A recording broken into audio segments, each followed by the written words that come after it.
말씀으로 돌아와서 오늘 여호수아 10장의 끝의 말씀으로 끝까지 하는 순종이라는 제목으로 말씀 나누기를 원합니다. 여러분, 우리의 신앙생활은 포기하지 않고 끝까지 가야 합니다. 왜냐하면 하나님께서 우리를 선택하시고 그 작정하신 대로 우리를 구원하시기까지 포기하지 않는 끝까지의 은혜가 있기 때문입니다.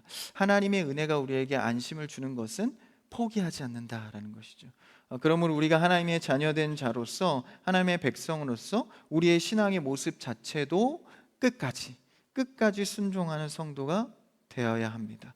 그래야, 끈기가 있어야 우리보다 더 끈기가 있으시고 인내가 있으신 하나님의 일을 함께 볼 수 있다라는 것이죠. 같이 참고 끝까지 견디는 자가 그 결과를 보게 됩니다. 그래서 우리가 신앙 외에도 수많은 삶의 형태에서도 뭐든지 끝까지 하는 게 굉장히 중요한데, 우리가 하나님을 닮아 뭐든지 끈기 있게 끝까지 할 수 있는 여러분 되기를 바랍니다. 이것은 단순히 우리가 성품적인 문제가 아닙니다. 책임감이 강해서라든지 성실해서라든지 이런 성품의 문제가 아니라 하나님께서 나를 불러주셨다는 사실 때문입니다. 하나님이 나를 불러주셔서 구원의 은혜로 걸어가게 하시니, 이것을 우리가 이 신학적인 용어로 소명이라고 합니다. 나를 불러주셔서 다시 새롭게 살아가게 하는 것이죠. 이런 소명, 하나님의 부르심이 이 믿음으로 강하게 있다면 결국 이것을 갖고 우리가 끝까지 인내하게 되는 것이죠. 하나님께서 부르심을 확신함으로 신앙생활을 끝까지 할 수 있는 여러분 되기를 바랍니다. 그래서 교회에서도요, 이렇게 끝까지 하는 하나님의 소명의 믿음이 굉장히 중요합니다. 그래서 우리가 교회 안에서도 뭔가를 맡으면 그래도 뭔가 하나님의 열매를 볼 수 있을 때까지 좀 끝까지 섬기려 하지 않습니까? 이것이 우리가 하나님 닮은 성도의 성품일 것입니다. 그런 오늘 말씀의 주제를 갖고 이스라엘 백성들이 하나님 앞에 순종해 갈 때 끝까지 순종하는 모습, 그리고 하나님도 그들에 대하여서 언약을 지킬 때 끝까지 지켜가는 모습을 양쪽의 편에서 이렇게 보게 됩니다. 그래서 오늘 여호수아 10장 저번 주의 말씀과 이어가면서 어떤 내용들이 이어져 가는지를 우리가 살펴보기 원합니다. 저번 주 말씀을 좀 생각을 해봐야 하는 것이 바로 내용이 이어지기 때문에, 가나안 전역에 이제 이스라엘에 대한 소문이 퍼졌습니다. 이스라엘이 아이성과 여리고성을 순차적으로 무너뜨리면서 하나님의 능력으로, 그들의 실력이 아니라 뭔가 신비한 능력으로 그들이 성을 점령해 간다라는 소문이 전역에 퍼진 것이죠. 그 중에 한 도시였던 기브온 사람들이, 야, 이거는 우리의 힘으로 절대 안 되겠다, 우리라도 좀 가서 화친을 맺자 라고 가서 그들과 이스라엘과 이 기브온이 화친을 맺게 됩니다. 비록 속였을지라도 하나님의 이름으로 언약한 그들의 관계가 이제 운명 공동체로서 함께 가게 되는 것이죠. 이 모습을 보고 나머지 국가들의 이 5 왕들이 굉장히 화가 납니다. 아니, 우리가 이렇게 가나안 땅에서 함께 협력하며 세워온 도시들인데 기브온 국가만 가서 이스라엘 편에 붙으니 얼마나 화가 났겠습니까? 그래서 5 왕들이 연합하여서 기브온을 공격하려 가게 되죠. 기브온이 그 소식을 듣고 이스라엘에게 화친 맺은 이 조약으로 우리를 좀 도와달라고 요청을 합니다. 그때 이스라엘 백성들이 기브온을 도와서 이제 5 왕들의 공격을 방어하게 되죠. 그래서 하나님께서는 언약의 근거로 위기에 처한 기브온을 이스라엘을 통해서 돕게 하십니다. 이것은 그냥 단순히 5 왕들이 쳐들어왔기 때문에 방어적으로만 한 일 같았는데, 오히려 가나안 5 왕들의 연합군을 한자리에 모아서 한 번에 소탕하게 되는, 이 하나님의 가나안 정복 전쟁에 오히려 가속도를 붙이는 일이 됐다라는 것이죠. 이것을 보건대 하나님께서는 위기와 어려움 속에서도 오히려 하나님의 큰 그림을 역전하셔서 일하신다라는 것을 보게 됩니다. 심지어 그것을 이루어가는 과정 속에서 전쟁 중에 내린 큰 우박과 그리고 여호수아의 기도의 외침 속에서 태양이 멈추는 기적 가운데 인간의 힘이 아닌 하나님의 완벽한 주권을 보여주면서 이 전쟁을 승리로 이끌어 가십니다. 여기서 중요한 것은 가나안 땅을 점령하려는 이스라엘의 이 발자취는요, 하나님의 2 가지 모습을 봅니다. 한 가지는 이스라엘 백성들이 그 땅에 정착할 수 있는 언약을 이루어가는 것이고, 또 두 번째로서는 하나님을 배신한 그 우상 국가들의 중심지 속에서 하나님께서 그들을 심판하는, 그러니까 이스라엘 백성들에게는 언약을 이루심과 세상의 입장에서는 심판이 이루어지는 동시성을 갖고 있는 것이죠. 그래서 태양과 달을 멈추게 함으로써 그들의 신의 대상으로 생각했던 이런 태양이나 달, 그런 이 상징성들을 멈추게 하면서 만물의 진짜 주인이 누군지를 온천하에 드러내고 있는 것이죠. 여러분, 우리는 하나님이 만물의 주권자 되심을 믿음으로 살아갈 수 있는 여러분 되기를 축원합니다. 그냥 우리가 막연하게 생각하는 것과 내가 정말 심정적으로 믿어서 그 믿음을 갖고 살아가는 것은 다른 문제인 것이죠. 그래서 이스라엘 백성들은 이런 하나님을 경험함을 통하여서 최소한 우리가 모세를 통해서 알게 된 그 하나님이 저 우상 국가보단 강하구나, 이런 눈금이 그려지는 거예요. 우리가 만물의 이 주관자 되신 하나님을 이해하려면 우리의 지성으로는 부족합니다. 그러니까 항상 뭐가 필요하죠? 경험이 필요합니다. 최소한 저 세상의 돈과 권력보단, 최소한 가나안 땅의 최고의 우상 국가라고 하는 저 국가들보다는 하나님이 크시구나. 그러니까 이런 눈금들이 그려질 때 내가 삶을, 세상을 이겨내는 힘을 얻게 되는 것이죠. 여러분, 세상의 모든 권력과 돈보다도 위에 계신 하나님을 경험할 수 있기를 바랍니다. 이게 굉장히 중요한 것이죠. 그냥 막연하게 그냥 내 고백으로, 노래로 그냥 끝나는 것이 아닙니다. 진짜 하나님을 경험하는 것이죠.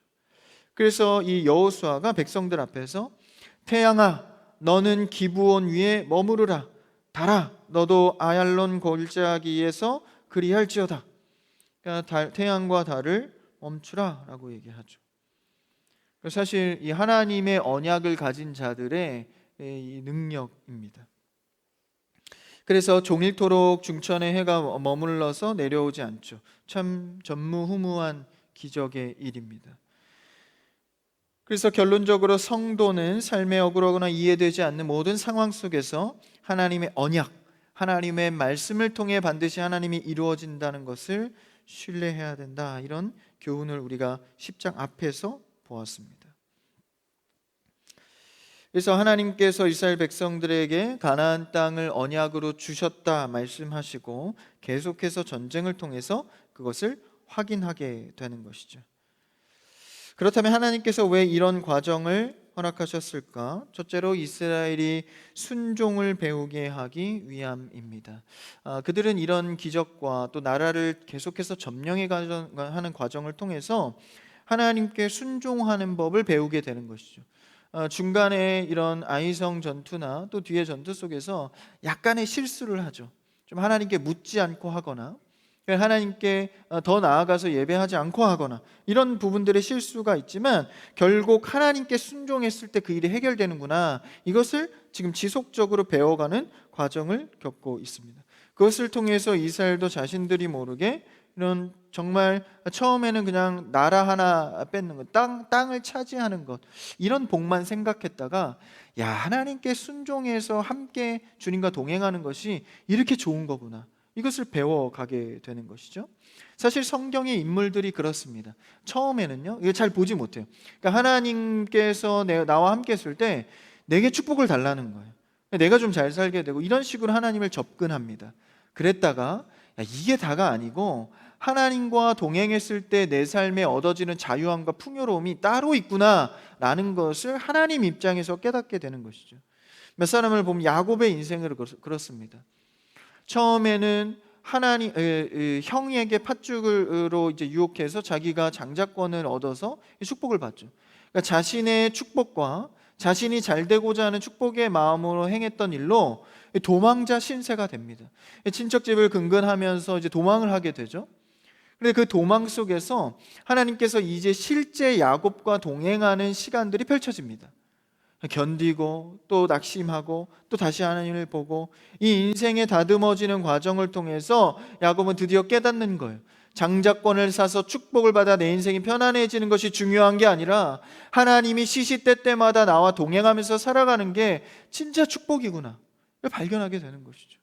여러분, 삶 속에서 내가 하나님께 무언가를 얻어서 행복한 것이 아니라 주님이 내 곁에 동행하는 자체가 행복이 되기를 주님의 이름으로 축원합니다. 그렇게 되면 내가 많이 가지나 적게 가지나, 내가 실패하나 성공하나 주님과 동행하는 법을 배우게 된다는 것이죠. 모세의 인생도 마찬가지입니다.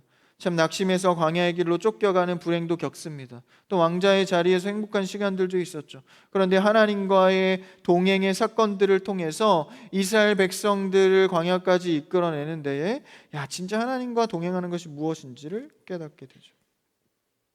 그래서 하나님께서는 그들의 삶에 불순물들을 하나씩 뽑아내서 나와 동행하는 삶으로 빚어가게 하는 것이죠. 우리는 어떤 하나님과의 경험과 시간을 통해서 진짜 삶의 본질이 무엇인가를 깨달아 가야 합니다. 이처럼 가나안 전쟁 역시 이스라엘 백성들이 하나님의 백성으로서 만들어져 가는 과정을 지금 겪고 있다라는 것이죠. 참된 복이 무엇인가? 하나님과 함께하는 것이 무엇인가? 그래서 그것을 발견하고 깨닫기 위해서 오늘 말씀해 보니까 무엇이 필요합니까? 끝까지 따르는 것, 끝까지 순종하는 모습이 필요하다라는 것이죠. 그 말씀이 16절부터 시작하는데 우리가 그 전 14절 위에 절을 한번 읽어볼까요? 14절입니다. 시작. 여호와께서 사람의 목소리를 들으신 이 같은 날은 전에도 없었고 후에도 없었나니 이는 여호와께서 이스라엘을 위하여 싸우셨음이니라. 여호와께서 사람의 목소리를 들으신 이 같은 날이 전에도 후에도 없었다. 다시 말하면 여호수아가 태양과 달을 멈춰라 라고 했을 때 하나님이 그걸 그대로 받아서 멈춰 주시죠. 이런 독특한 상호작용에 지금 초점을 맞춘 구절입니다. 단순히 해가 달이 멈춘 물리적인 현상보다 더 놀라운 것은 만물의 창조자이신 하나님께서 한 인간 여호수아의 요구에, 굉장히 대담한 요구죠. 이 요구에 응답하여서 자연 질서까지 일시적으로 중단했다라는 점입니다. 여러분, 주의 사람은 하나님과 뜻이 맞고 그 언약에 근거하고 있다면 하나님이 바로 일하십니다. 이게 중요한 거예요. 하나님이 뜻이 맞다면 그 여호수아라고 뭐 완벽합니까? 실수도 많이 했지 않습니까? 그런데 그 언약의 뜻에 맞춘 순종의 고백을 토해내는 삶이라면 하나님이 즉각적으로 응답한다라는 거예요. 얼마나 하나님 앞에 참 이렇게 담대합니까? 여호수아는 단순히 도와달라고 간구한 것이 아니라 하나님의 승리를 확신하며 이 피조물을 향해서 명령하는 형태의 기도를 드린 것이죠. 하나님께서는 그의 믿음과 순종을 보시고 응답하신 겁니다. 전무후무하다, 역사상 유일한 사건으로 기록되어져 있습니다. 그래서 이 과학 연구자들을 보면 이 시대나 시간을 이 연대적으로 연구하는 사람들 있잖아요. 슈퍼컴퓨터를 다루는 사람들은 그 연대기를 쫙 이렇게 돌립니다. 그런데 이제 뭐 우리가 물리적으로 이런 과학적으로 성경을 증명하진 않지만 그 슈퍼컴퓨터를 돌리는 사람이 쫙 이렇게 돌렸는데 이 고대 때의 하루의 시간이 이게 모자라는 거예요. 그래서 도대체 이 하루의 시간이 왜 빌까? 이것을 연구하던 중에 말씀을 보다 보니까 여호수아가 하루의 해를 멈추게 하잖아요. 그래서 완전 유레카, 놀란 거예요. 야, 성경 속에 비밀이 있구나. 이 고대 때 하루가 멈췄던 이 사건이 이 슈퍼컴퓨터의 연대 기록에 하루가 빠진 그 하루구나. 이것을 발견하게 됩니다. 물론 이것을 뭐 우리가 과학적인 접근으로 성경을 믿는 것은 아니지만 이런 걸 통해서 우리가 또 참 은혜롭다 이런 생각을 하는 것이죠. 그럴 때 이 역사상 유일한 사건으로 기록한다고 하는 이 백성이 위급한 상황 가운데 부르짖을 때 해도 달도 멈추게 하시는 하나님, 여러분, 말씀과 하나님 앞에서의 끝까지의 순종으로 믿음 가운데 나아가시길 바랍니다. 그럴 때 하나님이 안 될 것 같은 상황에서 해를 멈춰서라도 응답하신다라는 것이죠. 그러니까 여기서 우리가 볼 수 있는 것은 하나님의 의지를 발견할 수 있다는 것입니다.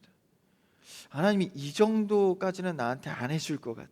우리도 내심하면서도 의심하는 기도들 많잖아요. 야, 이거는 좀 아닌 것 같다. 그러면서도 또 기도 제목이니까 또 하긴 해요. 참 아이러니하죠. 약한 믿음으로 기도할 때가 많습니다. 그런데요, 여러분, 하나님은 우리의 기도에 해와 달도 멈추실 의지가 있으신 분이십니다. 여러분, 하나님께 기도할 때는 말씀에서 나에게 은혜 주시면 그 은혜 붙들고 그냥 기도하십시오. 그러면 하나님이 그 담대한 기도 앞에 오늘 말씀처럼 이루신다라는 것이죠. 얼마나 파격적인 반응과 응답이십니까? 하나님께서 임하시면, 그렇죠? 결코 홀로 두지 않는 임마누엘, 임하신 하나님께서 위기의 순간에서 싸우시고 일하신다라는 것이죠. 그것을 오늘 14절에서 뭐라고 합니까? 이는 이렇게 나오죠. 14절 중반에 보시면 해와 달을 사람의 목소리를 듣고 멈춰 주신 것, 이는 여호와께서 이스라엘 위하여 싸우셨음이니라. 하나님께서 우리의 편이 되셔서 싸워줬기 때문에 이런 일이 일어날 수 있다라는 거예요. 하나님은 말씀 가운데 우리를 부르셨고 우리의 편이 되십니다. 그러니까 그 말씀을 이루시는 분께서 싸우신다라는 것이죠. 그러면서 15절에 이제 문단을 넘어갑니다. 15절 읽어볼까요? 시작. 여호수아가 온 이스라엘과 더불어 길갈 진영으로 돌아왔더라. 여호수아가 이제 전쟁을 끝내고 이스라엘과 더불어서 길갈 진영으로 돌아옵니다. 이게 굉장히 중요한 구절인데, 이 끝절에 10장 끝절 43절에 가보면요, 여호수아가 온 이스라엘과 더불어 길갈 진영으로 돌아왔더라. 똑같은 구절이 나오죠. 그냥 마찬가지로 전쟁의 어떤 문단마다 그리고 끝내고 돌아올 때에 길갈로 돌아옵니다. 길갈은 어떤 지역입니까? 길갈은 여호수아가 이스라엘 백성을 통해서 가나안 땅에 들어올 때 처음 이 진영을 쳤던 지역입니다. 그러니까 베이스 캠프 같은 느낌의 지역이죠. 그러니까 거기에 성전이 있고 또 하나님께 예배하는 장소이기도 합니다. 그러니까 전쟁을 마친 후에는 반드시 길갈 진영으로 돌아왔다라는 것이죠. 이것이 어떤 이 신앙적 의미를 줍니까? 첫 번째, 정체성의 회복과 언약의 확인을 이곳에서 보게 됩니다. 길갈은 요단강을 건넌 후에 처음으로 진을 쳤던 곳이기 때문에 광야 생활에 행하지 못했던 할례를 처음 행한 장소이기도 합니다. 그러니까 하나님과 성경적으로 약속을 이루고 가나안 땅의 첫 출발지가 되는 것이죠. 따라서 그 길갈로 돌아온다라는 것은 이 세속적인 가치와 또 이 두려움, 전쟁의 노곤함, 피곤함, 이것을 이제 끝내고 하나님께로 다시 돌아온다라는 의미를 갖습니다. 그러니까 이 하나님의 자녀란 정체성을 다시 회복하는 것이죠. 요단강을 건널 때 강바닥에서 가져온 12돌을 길갈에 세웠던, 우리가 전에 배웠었는데, 하나님께서 기적적인 도우심을 이제 우리에게 행한다는 것을 기억하기 위해서 돌을 길갈에 세웠죠. 이것은 예배를 뜻합니다. 그러니까 여러분, 우리는 삶에서 하나님과의 어떤 씨름과 또 세상 속에서 일들을 겪든지 다시 주 앞에 돌아와 나의 정체성을 확인하는 일들이 필요하다는 것이죠. 오늘날로 치환하자면 바로 예배입니다. 세상에서 수많은 시간들을 정신없이 보내다가 다시 예배로 돌아와서 초점을 맞춰야 하는 거예요. 여러분, 이렇게 군대에 가면 총을 쏘거든요. 이렇게 우리 예훈 형제가 이제 첫 주차 이런 이제 훈련을 받고 있을 텐데, 그 총을 쏘면, 저도 이렇게 총을 쏴왔는데 이게 0점을 맞춰야 돼요. 처음에 총을 쏘면 이제 아무리 맞춰도 이 중앙으로 이 탄환이 가지가 않습니다. 그래서 어디에 지금 탄환이 맺히는가를 확인해서 가운데로 이 0점을 조정해 줘야 이제부터는 마음껏 자유하게 총을 쏠 수가 있는 것이거든요. 뭐 그런 게 있습니다. 그래서 총을 쏴보면 그래요. 막 쏘는 게 아닙니다. 0점 가늠자를 조절해서 이렇게 쏴야 정확하게, 그때는 조금 잘 안 맞아도 가운데로 잘 가게 되거든요. 마찬가지입니다. 우리 신앙생활도요, 그냥 막 하는 게 아닙니다. 예배 시간을 정한 시간에 돌아와서 이 예배당에서 하나님께 기도하고 또 하나님께 초점을 맞추고 말씀으로 다시 나를 갱신하고 해서 0점을 자꾸 맞춰서 세상 속에서 살아가야 하는 것이죠. 그냥 마음대로 살아가면 그냥 기도하면 되지, 그냥 말씀 읽으면 되지, 이게 아닙니다. 그러면 총을 쏘는데 0점은 안 맞아서 자꾸 다른 데를 관역을 조준하는 거예요. 마찬가지로 여기서 길갈로 돌아온다라는 의미는 다시 하나님 앞에 정체성을 세우고 예배의 자세로 돌아간다라는 것입니다. 그래서 길갈로 돌아와 하나님과의 관계를 중심으로 두는 삶을 다시 회귀하는 것을 말합니다. 그러니까 어떤 사역, 업적, 그들에겐 전쟁이겠죠? 그런 전쟁보다 하나님과의 관계를 우선해야 한다는 영적인 원리를 보여줍니다. 그냥 무조건 어떤 업적을 쌓고 전쟁 치르고 사역하고 이것만 해서는 안 된다라는 거예요. 반드시 하나님과의 관계의 정체성을 갱신해야 한다는 것이죠. 그래서 여러분 신앙생활 하면서 예배를 통해서 은혜 많이 받으시는 여러분 되기를 축원합니다. 그 0점 조정하는 겁니다. 아 그래 이 방향이구나. 아 하나님께 이렇게 해야 되는구나. 이스라엘에게 길갈은 이 성막이 있었던 곳이기 때문에 하나님의 임재를 상징하죠. 그래서 그 임재의 은혜를 받고 다시 나아가는 겁니다. 성도의 삶은 언제나 예배 중심으로 살아가야 하는 것을 보여주는 것입니다. 세상에서 치열하고 전쟁과 같이 싸우며 그리고 그것에서 또 성공하고 승리했다 할지라도 결국 우리가 돌아와야 할 곳은 하나님의 임재가 있는 곳입니다. 그래서 그걸 상징적으로 길갈로 돌아왔다는 것을 통해 보여주는 것이죠. 우리는 일상의 수많은 전쟁과 또 피투성이가 된 우리의 모습 속에서 다시 한번 주께 예배로 나아가 회복해야 될 줄 믿습니다. 그래서 예수 그리스도를 통한 이 성막의 이 성전의 예배는 이제 어린 양의 피로써 구속을 받지 않습니까? 그러니까 우리가 예배한다는 것은 궁극적으로 그리스도를 통해서 힘을 회복받는다는 것을 말합니다. 우리가 신앙인으로서 살기가 얼마나 녹록지 않습니까? 뭐 돈 벌고 자녀들 또 가정 또 이 여러 가지 케어하기도 바쁜데 신앙생활의 사역까지도 우리가 감당해야 돼. 얼마나 힘이 듭니까? 그런데 우리의 정체성은요 그리스도로 그 힘을 회복받아서 할 때 모든 영역을 지배받을 수 있다라는 거예요. 여러분 우리의 삶의 첫 번째는 예배 중심의 삶이 되어야 되는 줄 믿습니다. 거기서 성도의 원천의 힘이 나오기 때문입니다. 예배하지 않고 그리스도를 통과하지 않고 사는 삶은 사실 내 힘으로 살겠다는 고백과 동일합니다. 그래서 가나안 땅의 모든 정복 전쟁 속에서는요 끊임없이 이 이야기를 하나님께서 하는 거예요. 네 힘으로 살 거냐 아니면 내가 주는 힘으로 살 거냐 이것을 계속 실갱이하는 겁니다. 그래서 가나안 땅에 완벽하게 정착할 때까지 너희는 이 가나안 땅이 신정 국가로서 하나님의 힘을 힘입어 살아야 한다는 것을 명확히 하는 것이죠. 그러니까 땅을 정복하는 것이 중요한 것이 아니라 정복을 했을 때 무엇을 기준해서 살아갈 것인가 이게 굉장히 중요한 거예요. 신정 국가로서 확실한 확립을 해야 한다는 것이죠. 그래서 그 과정 속에서 끝까지의 순종의 법을 지금 배워가고 있는 것입니다. 그러면서 이제 길갈로 돌아왔더라 이런 회복의 의미를 갱신의 의미를 갖고 이제 16절부터 오늘 읽은 21절까지는 이 초자연적인 승리 이후에 이제 패배한 적들을 어떻게 마무리하는지에 대해서 이야기하게 됩니다. 한번 16절을 읽어볼까요? 16절 시작.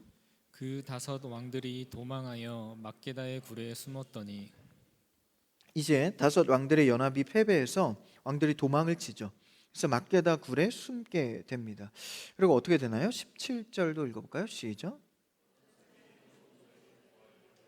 네, 막게다의 굴에 그 다섯 왕들이 숨은 것을 발견하였나이다 하니 네, 이 막게다 굴에 숨어 있는 다섯 왕들을 이제 발견하게 됩니다. 어떻게 조치합니까? 여호수아가 18절을 보십시오. 여호수아가 이르되 굴 어귀에 큰 돌을 굴려 막고 사람을 그 곁에 두어 그들을 지키게 하고. 전쟁에서 패배한 아모리 연합군의 다섯 왕은 굴에 숨어서 목숨을 부지하려 합니다. 여호수아가 이것을 발견하고 돌을 굴려서 막아버리죠. 그런데 보고 즉시 처형하지 않습니다. 대신 그 굴을 막아서 그 다음에 어떻게 하죠? 군사들에게 이 나머지 도망가고 있는 대적들을 쫓아서 잡도록 명령합니다. 그 구절 한번 19절을 읽어볼까요? 19절 시작. 너희는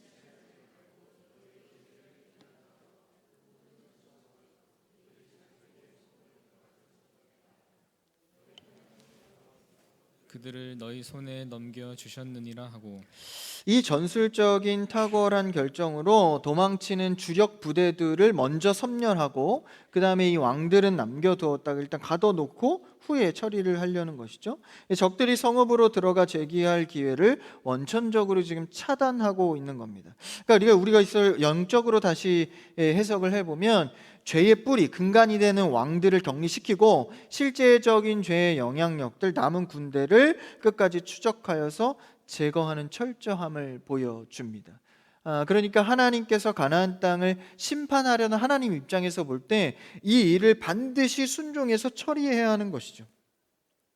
그 일의 19절의 끝에 보니까 여호와께서 그들을 너희 손에 넘겨주셨다.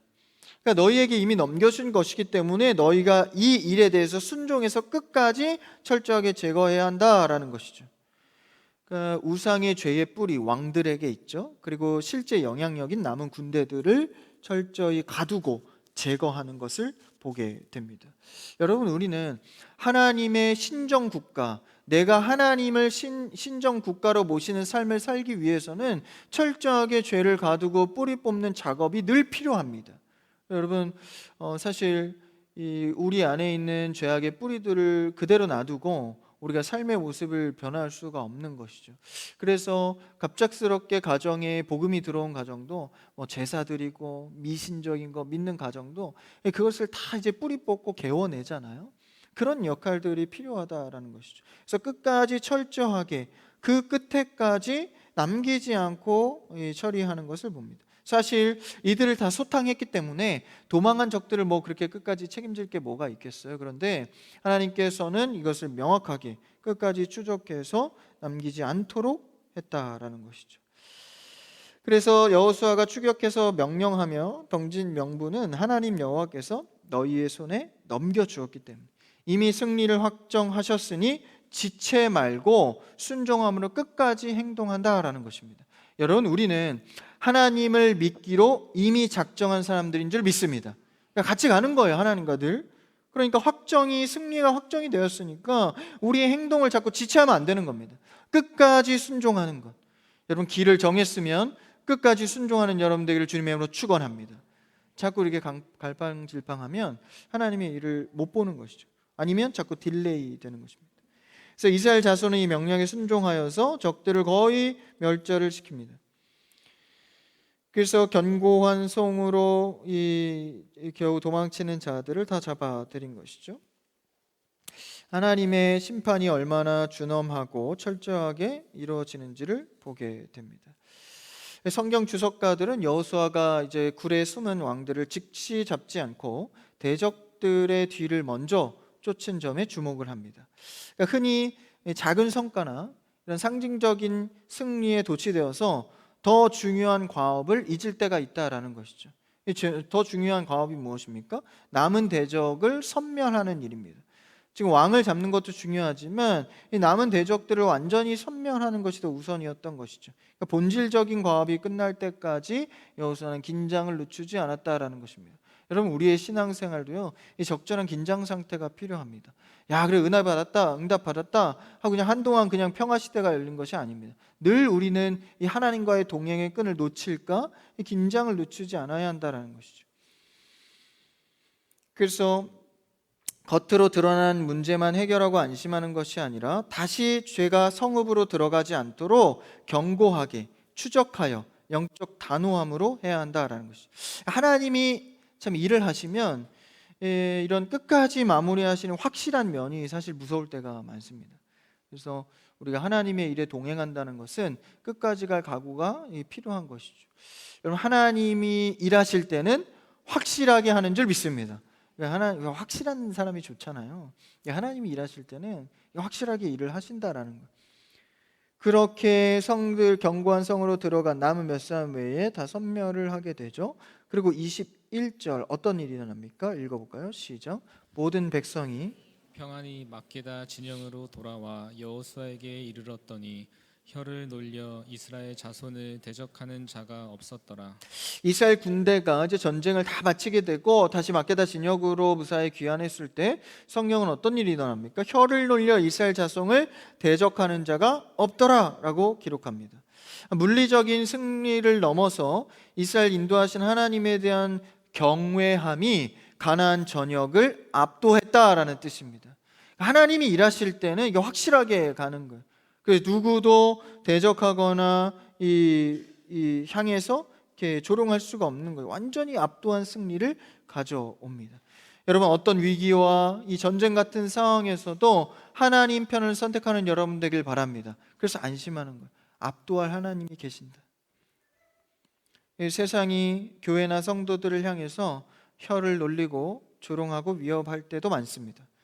그러나 성도가 하나님 말씀에 끝까지 묵묵히 순종하여 영적 전쟁을 승리할 때 세상은 더 이상 비방할 근거를 찾지 못하고 침묵하게 되는 것이죠. 그러니까 끝까지 가봐야 됩니다. 여러분, 우리는 세상의 조롱에 흔들리지 말고 일단 끝까지 갈 수 있는 순종의 믿음이 있기를 주님의 이름으로 축원합니다. 누가 이렇게 하셨죠? 예수님이 이렇게 하셨습니다. 사실 중간에 포기할 법한 일들이 얼마나 많았습니까? 겟세마네 동산에서 예수님이 잡혀가시기 직전에 기도하시죠. 그때 제자들과 함께 기도하길 원했는데 제자들은 다 잡니다. 그리고 막상 군대가 왔을 때 칼이나 휘두르고 하지 말라고 하고 잡혀가니까 또 제자들은 다 도망가죠. 저는 그때 제가 예수님이었다면 저는 그때 천사 불러서 저 안 할랍니다 하고 하늘로 갔을 것 같아요. 제자들 배신하는 거 꼴 보기 싫어서. 3년 반이면 적은 시간 아니거든요. 근데 예수님은 침묵하시고 계속 그 길을 가십니다. 심판 받으실 때, 재판 받고, 매 맞으실 때, 침뱉음 당할 때, 뺨을 맞을 때, 가시면류관을 쓸 때, 그들의 조롱에 계속된 공격 속에서도 십자가에 못 박혀 물과 피를 다 쏟으실 때까지 끝까지 순종했다라는 거예요. 그 끝을 갔을 때 비로소 부활의 능력과 소망을 얻게 됐다라는 것이죠. 그러니까 예수님의 신앙의 원리는 끝까지 순종이다라는 거예요. 완벽하게 물과 피를 다 쏟으실 때까지. 그래서 그 마지막 예수님의 고백이 무엇입니까? 다 이루었다. 그 끝을 보게 되었다라는 거예요. 예수님이 그 부활의 영광을 누리시고 가장 먼저 찾아간 것이 배신한 제자들입니다. 그리고 그 사도권을 회복해 주시고 성령을 보내주셔서 그들이 이 길을 따라올 수 있도록 도와주시죠. 여러분, 우리가 이 은혜와 혜택을 받은 자들입니다. 그러므로 우리가 예수 그리스도의 자녀가 된, 제자가 되고 주의 자녀가 되었다면 이 끝까지의 순종의 원리를 따라가는 것이죠. 때로는 혀를 놀려 우리를 조롱할 때가 있다 하더라도 끝까지 우리가 참고 견디며 침묵해 갈 때 세상은 이제 더 이상 혀를 놀리지 못하는 우리의 승리의 때가 온다라는 거예요. 베드로전서 2장 15절에서는 이것을 아주 정확하게 말해주고 있습니다. 한번 읽어볼까요? 시작. 곧 선행으로 어리석은 사람들의 무식한 말을 막으시는 것이라. 선행으로, 그러니까 하나님의 말씀에 근거한 일들로 어리석은 자들, 하나님을 모르는 무지한 자들의 말을 막으셨다라는 거예요. 그러니까 여러분, 우리는요 하나님의 언약으로 행함으로 사는 자들입니다. 그 언약에 근거한 행함을 할 때 다 침묵하게 된다라는 거예요. 여기서의 선행은 단순히 도덕적인 착한 행실이 아니라 말씀에 근거한 바른 삶의 태도를 말합니다. 그러니까 여러분, 이 옳은 일을 하나님께서 하는 게 아닙니다. 하나님이 계획하시고 하신 일이 옳은 겁니다. 그러니까 우리가 말씀에 근거한 일이 옳은 거예요. 세상의 도덕적 평가를 자꾸 기대하지 마십시오. 그냥 하나님의 말씀에 묵묵히 침묵으로 순종하시면 하나님께서 세상을 침묵하게 한다라는 것이죠. 베드로는 성도가 말로 변호하는 것보다 삶으로 증명하는 것이 더 중요하다는 것을 방금 읽은 베드로전서 2장에서 강력하게 말해주고 있는 것입니다. 누군가가 교회를 비방하거나 성도를 비난할 때 여러분, 감정적으로 혹은 논리적으로 꺾으려 하지 마십시오. 오늘 베드로 전서에서 침묵하게 만드는 가장 강력한 힘은 당신의 이 선행, 하나님의 뜻에 근거한 태도에서 나온다라고 말해주는 것입니다. 직장이나 가정에서 또한 사회에서 그리스도인이란 이유로 많은 부당한 대우와 또 조롱, 또 혹은 비난을 받을 수 있습니다. 오히려 묵묵히 맡은 바 책임을 다하고 선을 베풀며 하나님의 말씀대로 순종하는 것이 가장 강력한 복음 전파의 수단일 수 있습니다. 그러니까 우리가 하나님의 말씀의 태도를 얼마나 지켜가는가. 여러분, 하나님의 선행을 하며 사는 여러분 되기를 주님의 이름으로 축원합니다. 묵묵히 하는 겁니다. 하나님의 군대가 거룩한 전쟁에서 승리하고 정결함을 유지할 때 대적들이 침묵했던 것처럼, 그러니까 하나님의 일을 이들은 하고 있는 거예요. 영적인 전쟁을 치르는 오늘의 성도들도 마찬가지입니다. 하나님의 선행으로 승리할 때 세상의 비방은 멈추고 하나님의 영광을 목격하게 된다라는 것이죠. 어떻게 합니까? 끝까지 순종으로, 끝까지 순종으로. 야, 이거 하나님 말씀 따르다 나 혼자 바보 되는 거 아닌가? 나 혼자 다 손해 보는 건 아닙니까? 그렇지 않습니다. 오늘 말씀에서 약속해 주고 있습니다. 끝까지 순종할 때 하나님의 영광을 보게 되는 것이죠. 그래서 여러분, 예배 시간 또 주일 성수하는 것 끝까지 지키십시오.